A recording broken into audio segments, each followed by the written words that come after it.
Hello friends, இன்னைக்கு Sunday. So எல்லாருமே வந்து நல்லா சாப்பிட்டு தூங்கிட்டு கிரிக்கெட் மேட்ச் விளையாடிட்டு மேட்ச் பார்த்துட்டு எஃபி வாட்ஸ்அப் அப்படி இப்படின்னு சொல்லிட்டு சோஷியல் நெட்ஒர்க்ஸை நோண்டிட்டு இன்னைக்கு யாருக்கு மெசேஜ் பண்ணலாம், யார் கூட வந்து கமெண்ட் மெசேஜ் வச்சுக்கலாம் அப்படி இப்படி சொல்லிட்டு எல்லாமே யோசிச்சுட்டு இருப்பீங்களா? அது மட்டும் இல்லாமல் நல்லா தூங்கி ரெஸ்ட் எடுத்துட்டு இருப்பீங்க. ஸோ தயவு செஞ்சு எங்களுக்காக மட்டும் கிடையாது, உங்களுக்காக, உங்க நாட்டுக்காக, உங்களோட ஜெனரேஷன்ஸ்க்காக ஒரு 5 minutes ஸ்பெண்ட் பண்ணி இந்த வீடியோவை பாருங்க. சோ இப்ப நாங்க இருக்க பிளேஸ் பாத்தீங்கன்னா வந்து பள்ளிப்பாளையம். சோ பள்ளிப்பாளையம் ரிவர் வந்து எல்லாத்துக்குமே வந்து தெரியும். சோ இப்ப நாங்க அந்த பிளேஸ்ல தான் இருக்கோம். சுத்தியும் பாத்தீங்கன்னா ரிவரோட கண்டிஷன் எப்படி இருக்குன்றத கொஞ்சம் பாருங்க. இந்த பக்கம் தண்ணி ஆக்சுவலி நாங்க நின்னுட்டு இருக்கிறது வந்து ஆத்தோட நடுவுல நின்னுட்டு நிக்கல, ஆத்தோட நடுவுல நின்னுட்டு இருக்கோம். சுத்தி உங்களுக்கு காமிச்சா உங்களுக்கே தெரியும் நாங்க எங்க நின்னுட்டு இருக்கோம் அப்படின்றது.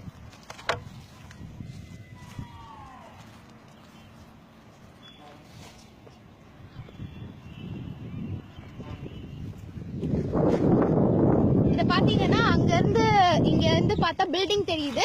அந்த பில்டிங் வரைக்கும் 2000ல வெள்ளம் கரம் புரண்டு ஓடிச்சு. அவ்வளோ தண்ணி இருந்துச்சு. பார்த்தாலே தெரியுது, அங்க பாருங்க தண்ணி இருந்ததுக்கான தடையும் பாசம் எல்லாம் தெரியுது. அவ்வளோ தூரம் தண்ணி இருந்துச்சு ஒரு காலத்துல. ஆனா இப்ப தண்ணி எவ்வளவு தூரம் இருக்குன்றத பாருங்க, நீங்களே பாருங்க. இது எல்லாமே வந்து இப்ப நாங்க வந்து மிடில் ஆஃப் த ரிவர்ல இருந்து உங்களுக்கு இந்த வீடியோ நாங்க காமிச்சிட்டு இருக்கோம். சோ நாங்க இந்த ஆத்தோட நடுவுல நின்று இருக்கோம்னா தண்ணி எவ்வளவு ஆழத்துக்கு இருக்கும் அப்படிங்கறத மட்டும் நீங்க பாருங்க. யாராவது பிரிட்ஜ்ல இருந்து பார்த்தாங்க அப்படின்னா ஏதோ ஒரு குளம் வெட்டி வச்ச அளவுதான் தண்ணி இருக்கு. இது தண்ணி யாரும் சொல்ல மாட்டாங்க, ஏதோ ஒரு குட்டையில தண்ணி தேங்கி நின்னுட்டு இருக்கு அப்படின்னு சொல்ற அளவுக்கு தான் வந்து இப்போ நம்மளோட காவிரி ஆறு இருக்கு. காவிரிங்கிறது வந்து எப்படி இருந்துச்சு, எவ்வளவு பெரிய ரிசோர்ஸ் அப்படிங்கிறது வந்து எல்லாத்துக்குமே தெரியும். இந்த ஆத்தோட மணல் கலரை பாருங்க. ஒரு ஃபர்டைல் சாயிலுக்கான டெக்ஸ்சர் சுத்தமா இந்த மண்ணுல இல்லவே இல்ல. ஒரு காலத்துல இந்த மண்ணு எப்படி இருந்திருக்கும்ன்றது உங்களால கண்டிப்பா யூகிக்க முடியும்னு நம்புறேன். ஆனா இப்ப இருக்க மண்ணை பாருங்க, ஃபுல்லா வெடிச்சு போய் தான் இருக்கு பாருங்க. எல்லாமே வந்து ஃபுல்லா கெமிக்கல்ஸ் இருக்க மண்ணுல கூட மேல ஃபுல்லாவே கெமிக்கல்ஸ். அந்த சாயில் மண்ணு உடைச்சா எனக்கு களிமண் உடைக்கிற மாதிரியோ இல்ல செங்கல் உடைக்கிற மாதிரியோ எல்லாம் சத்தம் கேட்கவே இல்ல.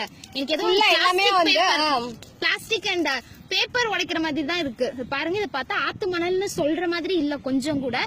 அதுக்கு முதல் காரணம் வந்து ஆத்துல இருந்து மணலை எடுக்கிறது.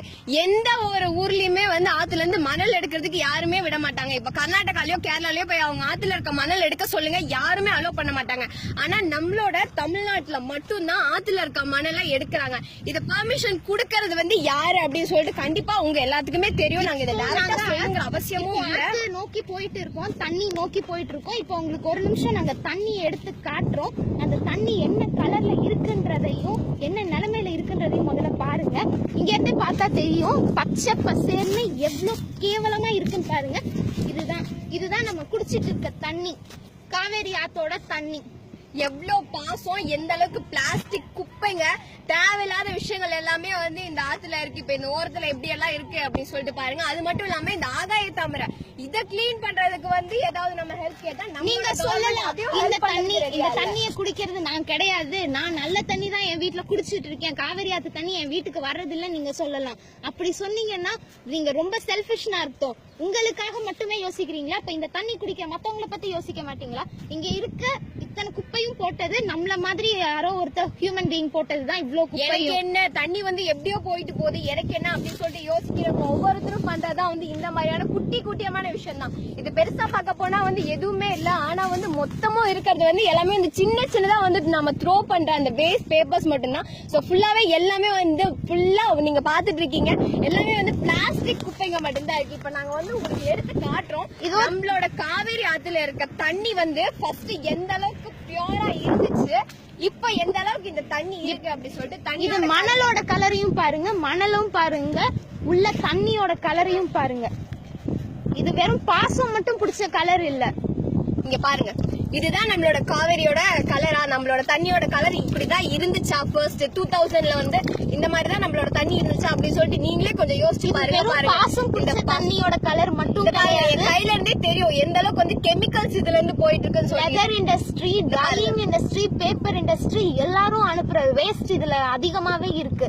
அந்த இண்டஸ்ட்ரியில கை வைக்கிற அளவுக்கு நம்ம ஒண்ணும் பெரிய ஆளுங்க கிடையாதுதான், ஒத்துக்கிறோம் நாங்களும். ஆனா நம்மளால முடிஞ்ச கான்ட்ரிபியூஷன் இந்த குப்பை போடாம இருக்கலாமே ஆத்துல, அதனால என்ன, அது நம்ம முடியுமே நம்மளால. ஏன் இவ்ளோ குப்பை போடணும்? இங்க பாருங்க என்னென்ன இருக்குன்னு. இதெல்லாம் வந்து ஆத்துல வந்து நம்ம போடக்கூடிய பொருட்களா பாருங்க, செருப்பு, துணி, தலகாணி. இவ்வளவு வருஷம் போட்டாச்சு, பரவாயில்ல, இவ்வளவு நாள் போட்டாச்சு, இனிமே போடாம இருக்கலாமே, அதாவது நம்மளால முடியுமே, இருக்க ரிசோர்ஸையாவது நம்ம காப்பாத்தலாம். ஆனா இப்போதைக்கு வந்து நீங்க யாருமே வந்து ரெடியா இல்ல அப்படிங்கறது வந்து இங்க எல்லாத்துக்குமே நல்லா தெளிவாவே தெரியுது. பட் ஃப்ரெண்ட்ஸ் ப்ளீஸ், இது வந்து நம்மளோட நாடு, நம்மளோட ரிசோர்ஸ், இது எல்லாமே வந்து நம்மளோடது. நாம தான் வந்து இதை காப்பாத்தணும். இப்போ வந்து அந்த பள்ளிப்பாளையம் அந்த பிரிட்ஜ்ல இருந்து யாராவது பார்த்தாங்கன்னா சத்தியமா இதை வந்து நல்ல தண்ணி, இதை குடிக்கலாம் அப்படிங்கிற அளவுக்கு எல்லாம் யாருமே யோசிக்க மாட்டாங்க. இதே ஆத்த ஃபாரினர்ஸ் ஒரு காலத்துல வந்து பாத்துட்டுப்பா எப்படி ஒரு வாட்டர் ரிசோர்ஸ் அப்படின்னு சொல்லிட்டு ஆச்சரியப்பட்ட காலம் எல்லாம் இருக்கு. பட் இங்க பாருங்க எந்த அளவுக்கு கேவலமான விஷயங்கள் எல்லாமே போட்டு வச்சிருக்காங்க அப்படின்னு சொல்லிட்டு. ஒரு சாரி எல்லாம் கொண்டு வந்து இந்த மாதிரி ஆத்துல போடுறது, வாட்டர் பாட்டில்ஸ் போடுறது. முக்கியமா நம்ம யங்ஸ்டர்ஸ் பண்ற ஒரு தப்பு, வாட்டர் பாட்டில்ஸ் குடிச்சிட்டு அப்படியே நம்ம அங்கங்கே தூக்கி போடுறோம். நம்ம ஃபர்ஸ்ட் திங் வந்து வாட்டர் பாட்டில் வெளியே இருந்து வாங்கி குடிக்கிறதே ரொம்ப தப்பு. பட் அதையும் நம்ம வந்து தூக்கி வந்து அங்கேயும் இங்கேயும் சொல்லி போட்டு எரிச்சிட்டே இருக்கோம். அந்த மாதிரி விஷயங்கள் நம்ம பண்ற சின்ன சின்ன விஷயங்கள் மட்டும்தான் வந்து ரொம்ப பெரிய தப்பு, ரொம்ப பெரிய ரிசோர்ஸை வந்து கொஞ்சம் கொஞ்சமா அழிச்சிட்டே இருக்கு.